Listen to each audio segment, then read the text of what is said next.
Good day. Today's presentation will cover the nutritional content of fish, guidelines for purchasing fresh fish, the scientific changes that occur during cooking, and methods of preservation.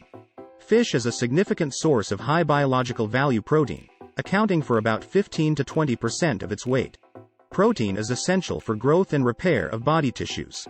Certain species, such as herring, mackerel, and salmon, are rich in long-chain N3 polyunsaturated fatty acids.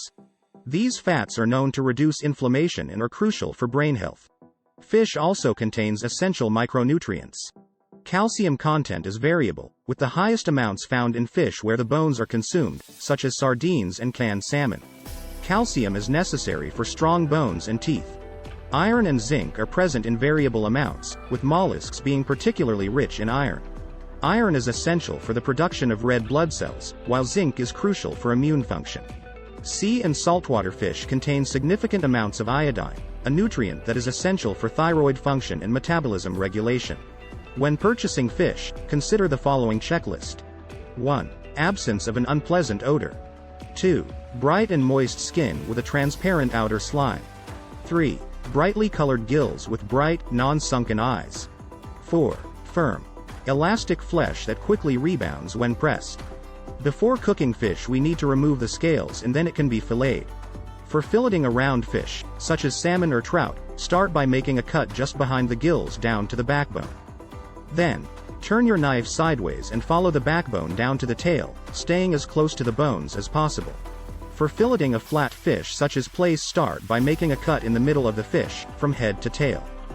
Then, make cuts from this central line towards the edges of the fish, again staying as close to the bones as possible. You can get 4 fillets from a flat fish.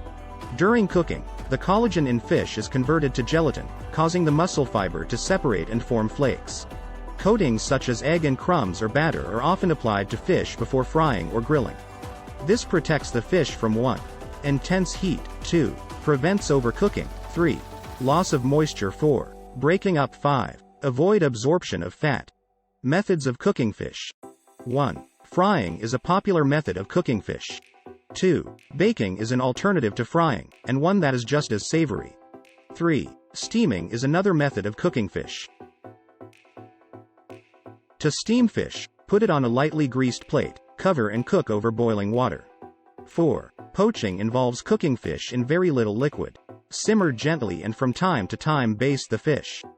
Methods of preserving fish. 1. Freezing is a preservation method that inhibits bacterial growth by lowering the temperature to levels where bacteria cannot multiply. 2. Salting preserves fish by removing water through osmosis, making it unavailable to bacteria. 3. Drying involves the evaporation of water, which bacteria need to multiply. 4. Pickling alters the pH to levels unsuitable for bacterial growth. 5. Smoking involves the use of chemicals from wood smoke to destroy microorganisms. 6. Canning involves heating the fish to destroy bacteria, and an airtight seal prevents the entry of more bacteria. 7. Vacuum packing removes air from the packaging, creating an environment where bacteria cannot thrive. In conclusion, understanding the nutritional content, purchase guidelines, cooking science, and preservation methods of fish can enhance both the culinary and nutritional value derived from this food source. Thanks for watching.